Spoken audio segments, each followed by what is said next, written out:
Hello, bonjour. Welcome to the Union Safety Net, le filet de sécurité syndicale, a union podcast for working people. I'm your host, Sébastien Bezeau, et oui, parfois en français aussi. This podcast is hosted by the Union of Safety and Justice Employees, le syndicat des employés de la sécurité et de la justice. Join us for an informative discussion every month about issues currently affecting working people.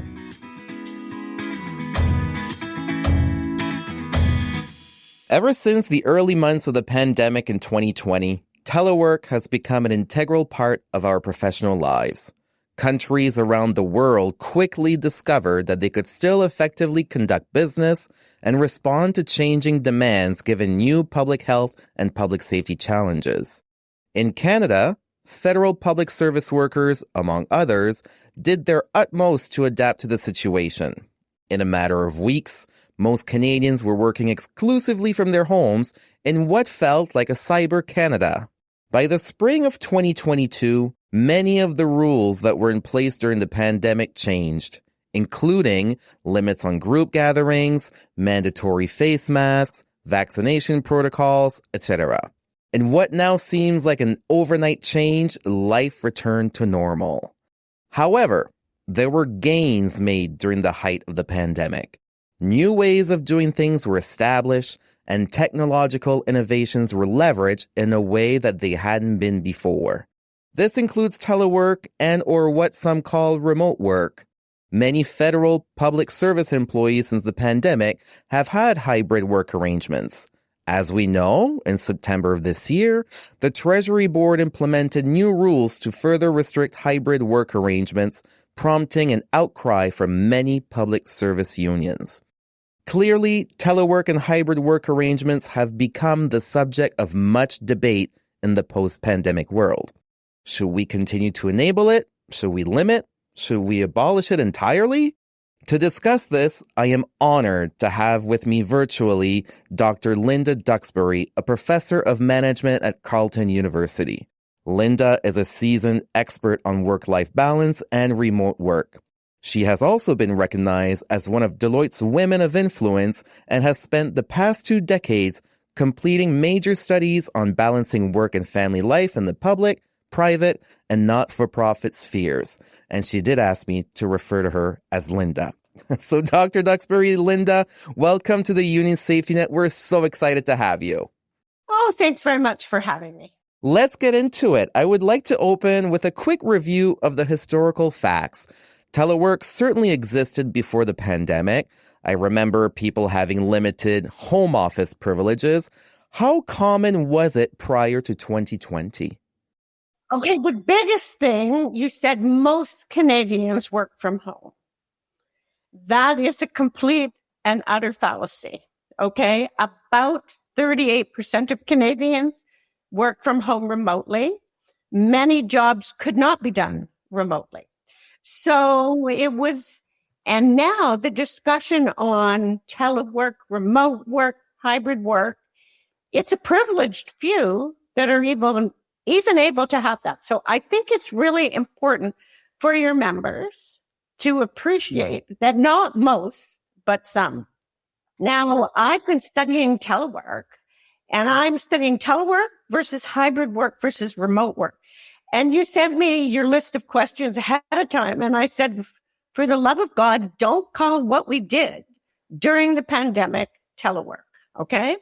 So telework started in the 80s in California, and it was brought forward as the idea of air pollution, commute time, California, pretty brutal.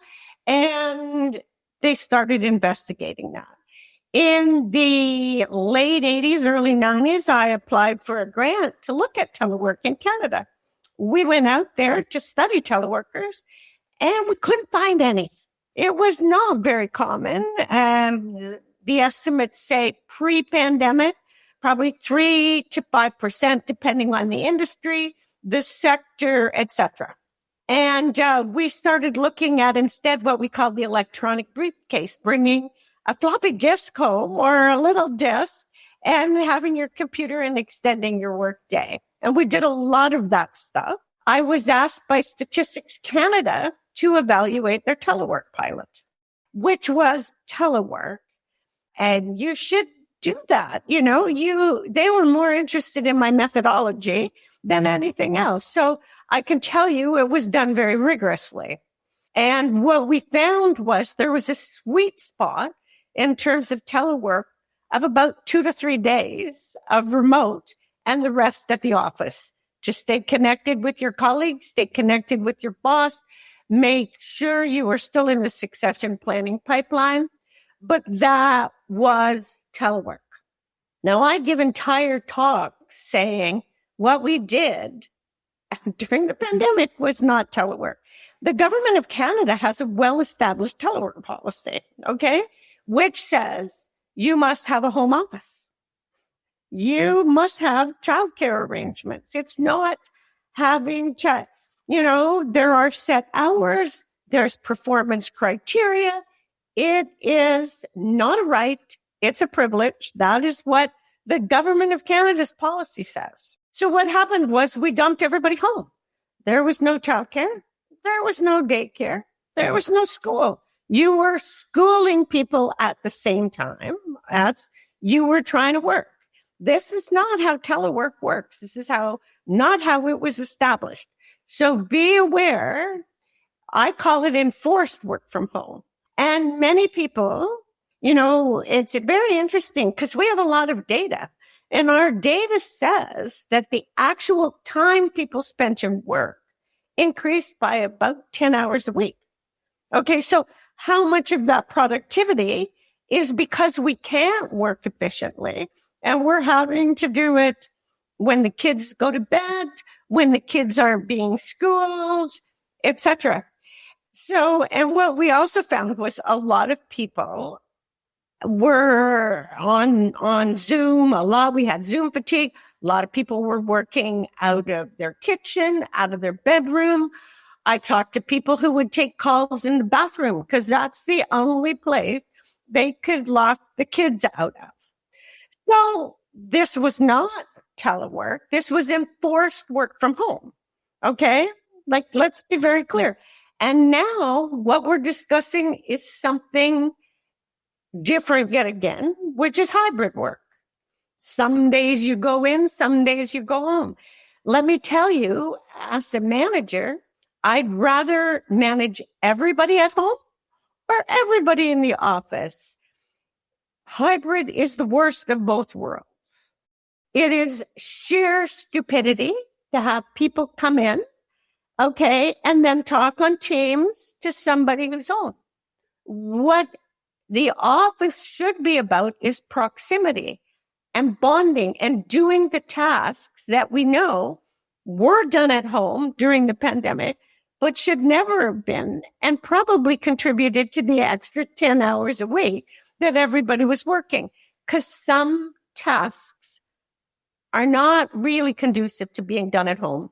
I've given a long and involved answer, but now what we know is in terms of the Canadian workforce or workforces writ large, only certain classes of jobs can be done at home at all. And it's a minority of workers. So, we can all identify people who can't work from home. Nurses, doctors, teachers. We've got construction work outside, and I think everywhere in Ottawa has construction work right now. They can't. It goes on and on and on. Grocery clerks, retail, etc. So let's establish that it's the lucky people who are even having this discussion. Well, thank you for this great answer and setting the record straight on where telework began, what it meant, what the reality of working at home, enforced work from home during the pandemic, and then hybrid work. I think it's good that's why we're having you here, so you can set the record straight. You're a specialist in this topic. So in the last century, would there have been any other structural shock to workplaces in North America and beyond that compares to the COVID pandemic? The internet, absolutely. So we're having a discussion on telework. And you talk glowingly about technology was adopted, blah, blah, blah, blah. None of it would even be possible without internet. I had people taking home discs and putting them in their computer because there was no internet. There was no remote access. So things are a lot more possible because of the internet, but so is other stuff. Like cybersecurity is a pretty big issue right now. And it's interesting because I'm teaching the executive MBA class on change. In my class, I focus on change, the content area, but I let them apply it. And they've applied it to AI. And do you know what the predictions are? So again, for your members, the predictions are that the jobs that will be first replaced by AI are the ones that are being done remotely. Just be aware of what you're asking for. Another very good point. And how do you hold it straight when everybody's at home? Oh, yeah. How do you walk out when you haven't walked in? Absolutely. Yep. Now, we often discuss how the work ethos can differ between generations. Some assume that many younger people born in the digital age are less inclined to participate in what we might consider more conventional or older job formats. Is there any evidence of this in reality? No. No. No, in fact, it's interesting because everybody goes, those young people, they're driving this. This is where I'm seeing the drive for wanting hybrid and remote is actually parents, people with kids. And in fact, who was disadvantaged the most by being hired during the pandemic, not onboarded, never meeting their colleagues, was in fact younger people. Younger people, again, research is quite clear that younger people, say, hey, the only way I know some of my colleagues is their avatar. I don't know who they are. I'm not attached to them. I feel I can't ask them a question, etc. So younger people, the data says, want to come into the office so that they can be coached, mentored, visible. The problem is who's going to coach and mentor them when the experienced people who know the ropes aren't there. It's funny because a lot of the members that we represent, some of them, they have to go in the office, do their work. Like they work in the kitchen, in the correctional facilities. Some of them are parole officers. They have to, go visit some inmates somewhere, but then they can do some of their work at home, some of the paperwork. So since the pandemic, when it comes to hybrid work, our union, we highlighted that there's no one-size-fits-all solution, and we need to take a nuanced approach. That's what we've been saying in determining the best arrangement for employees. Like I just said, the federal parole office will need to visit with a few offenders who is reintegrating back into the community at their home and job site. And these site visits in the community are a crucial part of the supervision required so that public safety isn't compromised. Arguably, however, the extensive paperwork required to document an offender's progress can be undertaken equally well at a home office versus government-sanctioned office building. So what's your view of how we balance these considerations in creating hybrid work policies? So I'm sure most of your listeners on your podcast know that I say that 3, just dictating a number is not clever. It's not smart. The public service has, 200,000? I don't even know the number anymore, employees. And the number, they can't even create a new job classification correctly and easily because there's so many different kinds of jobs. So where does that number 3 come from? Out of the air. So the first thing is the government did a very poor job selling. Nobody believes them because they know there's many different kinds of jobs. So when I talk about this and when I study it, I say it starts with the job because the job is an objective fact. You talked about the people who you represent. There's this many who they do this and they do this and they do this. And you said, quite frankly, site visit. Those are showing up to work. But paperwork can be done at home. Now, first of all, I would say the first thing we've got to do is look at how much paperwork is being generated by jobs and actually address that. But that's a whole nother podcast, isn't it? But I would say you look objectively at the job. It's not about the people here. It is about the job. How much complex decision making, how much empathy, how much line of sight, how much coaching, how much mentoring, how much creativity. There's a bunch of things that we know, how much strategic planning, how much interdependence. By interdependence, I mean you're part of a team and other people can't get their work done if you don't get your work done. And you can't get your work done. And so we look at all those things and we say, given that this % of the job could be done remotely and this much could be done, has to be done on site. It's not a magic number 3. It can range from 100% remote to 100% in the office. Then, and only then, do you look at your people. Because even you as a union member would recognize, I'm pretty sure, that not everybody is suited to work from home full time. And in fact, from a work-life balance perspective, we know that for a lot of people, they were not able to stop working. When we talk about balance, there is what we call integrators and segmenters. Segmenters, work is work, life is life. I manage my day by time. I manage my day by location. We threw them at home and they had a lot of problems. But the integrators, it's circumstantial. And these people, their balance went all to hell. It's about the person too. It's about self-discipline. It's about your ability to shut off work. It's about your ability to not check your email. It's about a range of things, okay? It's not, but the government picking 3 days doesn't recognize that complexity. And so then you say, well, here's the job. Here's how many days could be done remotely. This is how many days you want to work remotely. Well, I'm sorry, if you're going to continue to hold this job, this is how many the job will support. There are other jobs. Do you see what I mean? But the job dictates it. But then if you're going to get the benefits of hybrid, then people have to do the homework of deciding when the team is going to show up in the office together. So 3 days, unless you've got a good manager, isn't going to do that for you. Okay. Hybrid, I can't begin to tell you how much more complicated. It's a lot more complicated. Like I said, 100% telework, 100% office, much easier. And then you're going to have discussions on when do you have lunch? When do you start work? When do you stop work? Oh, you want to work from home so that you can go for a walk.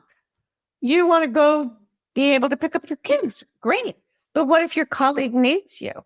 What is the hours? What are the expectations? That's why I talked about interdependence. If other people rely on you, you have to have that discussion on when can I call you? When should workday end? Is there such a thing as lunch? Well, I'd rather work through lunch so I can quit early. Fine. Have you had a discussion on that with your team? See the complexity here? So I'm not a big fan of 3 days. It's a lot more complicated beast than that. But it also falls back on the manager and the responsibility of being a good manager, right? I mean, our team, the communications team at our union, we're all working remotely. And I pride myself in that because we were able to hire the best of the best.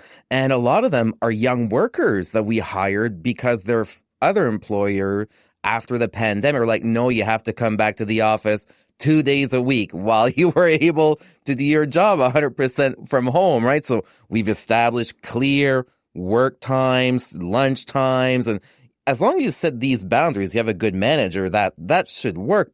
And you discuss them. Yeah. Exactly. But yeah. Look at the government of Canada's policy, okay? So who bears the brunt of that? Remember, I pushed back on one of the questions. The job of manager in the government now has become health. I would rather be a member of a union and represented than be a manager where they go, hey, well, everybody can come back. And if they don't like it, they first talk to the manager. And then the manager, speaking of paperwork, move and blah, blah, blah, blah. So if you have a team of 10 and all 10 of those people push back and want to meet with you, and you meet with each of them, and that's 10 hours. And then you have the paperwork. But how much of your performance appraisal and performance expectations is on that? Probably nothing. And you still have other work to do. So I guess I would beseech your employees and your members to recognize you talked about your manager. Will you get off this call and you thank them for being a wonderful manager? Because often we just take them for granted. And being a good manager and pushing back is really hard. And my data says that managers in the pandemic, good managers, are you ready for this? Work 27 hours a week, a month, more than their employees. Why? Because they buffered. They buffered from stupid requests from above, and they stick-handled and managed. Right now, we're going to have a succession planning problem. The union has to recognize that the people who would be good managers don't want the job. They'd rather stick needles in their eyes. Why?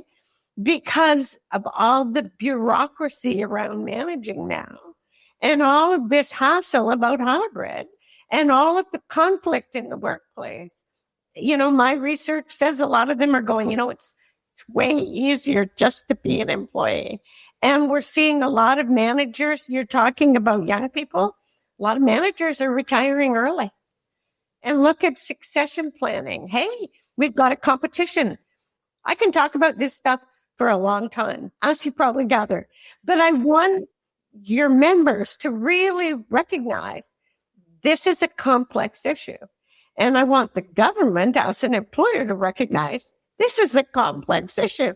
And picking a number and not having all of these discussions and not supporting the pointy edge, of the sword, which is the manager, you're not doing yourself any favors. Okay, I need to know, what are your thoughts on 4-day work week? So it depends.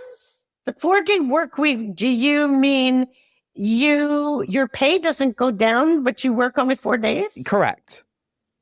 My thoughts are no employer's going to do it. Right. Why not? It could possibly increase productivity, morale, retention. What are your thoughts? I don't know if it would increase productivity to the extent. But is it feasible? Is it even feasible? All of the pilots of it have been extremely small pilots with extremely specific employers. And most employers, I don't hear a groundswell of, let's investigate this.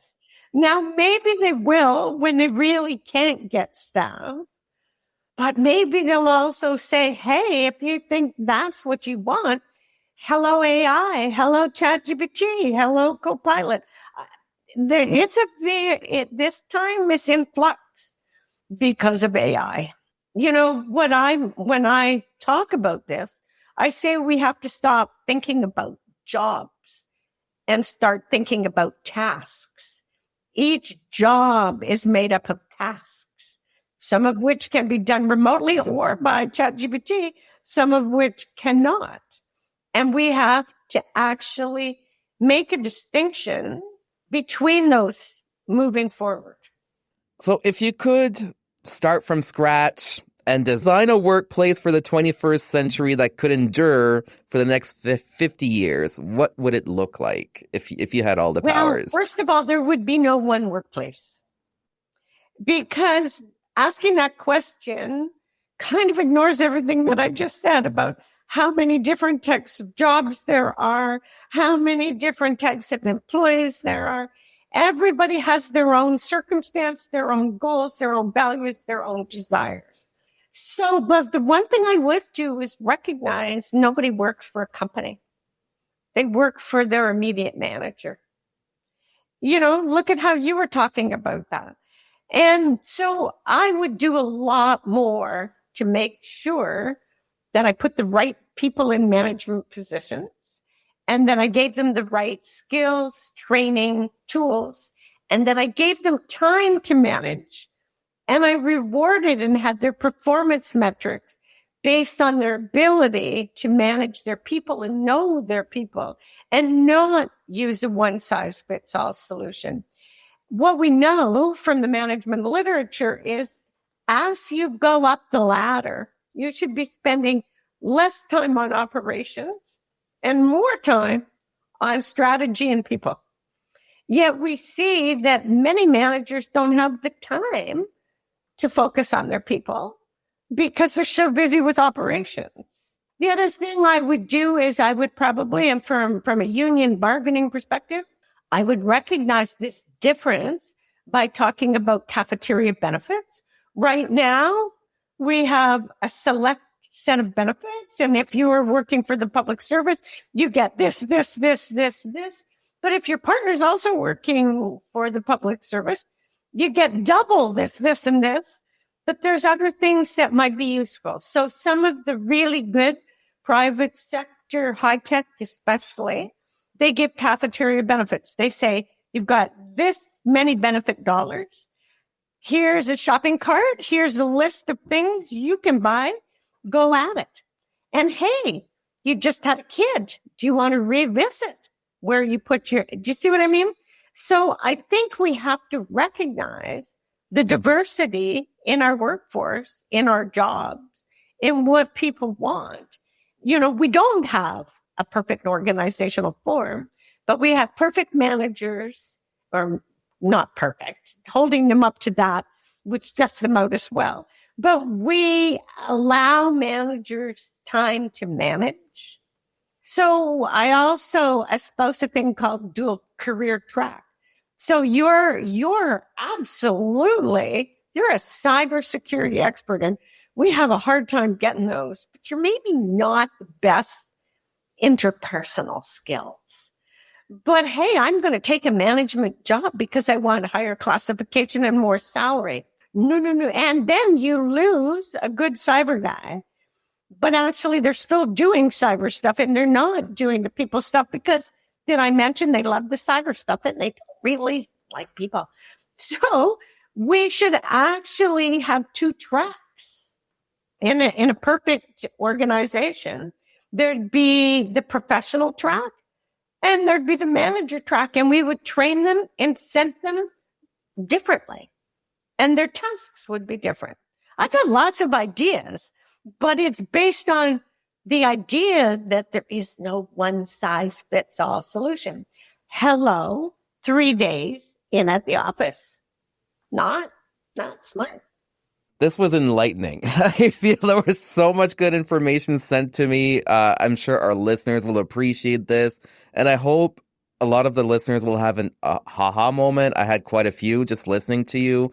And I hope that people will realize, like you said, we work for our managers. I think that's a big takeaway. You don't work for a company. You work for a manager. It's a very good point. I've had people refuse promotions and transfers because they love their manager and they know the manager where they're going to be sent is the manager from hell. So they go, no, more money will not incent me for a worse environment. But we have to recognize too, money, I mean, it's important. If you have none, it's really important. But it's not the thing that is the only thing to bargain for now.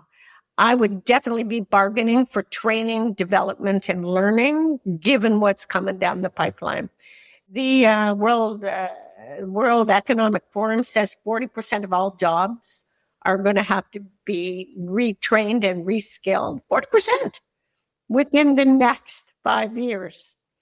So your reskilling should be as important to you as anything else. Dr. Duxbury, Linda, thank you again for coming in today. We truly appreciate your expertise on this matter. And thank you for all the study, all the research you're doing on behalf of the Canadian workers. Your data is valuable. And again, thank you for joining us on the Safety Net. And I just want to say, because I know some union members think I'm picking on them. I prefer to think I'm picking on both parties here. Yeah, and you should. That's what I prefer You to think. should. I prefer to think I'm on the record of saying the government has, but you guys don't be arguing it on commute time, and it's easier for me to care for my kids. Don't be arguing it that way. That's not the argument. The argument is I'm more productive in terms of this. Exactly. Agreed. Merci. Thank you for joining me for this episode of the Union Safety Net, Le Filet de Sécurité Syndicale, a union podcast created by USJE for working people. If you have any feedback on today's episode or would like to suggest a topic you want us to cover, please reach out on social media platforms. We love to hear from our listeners. I'm your host, Sébastien Bezeau, and I hope you'll join us next month for another episode of the Union Safety Net, Le Filet de Sécurité Syndicale.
Canadian workers face issues and challenges that are important and complex.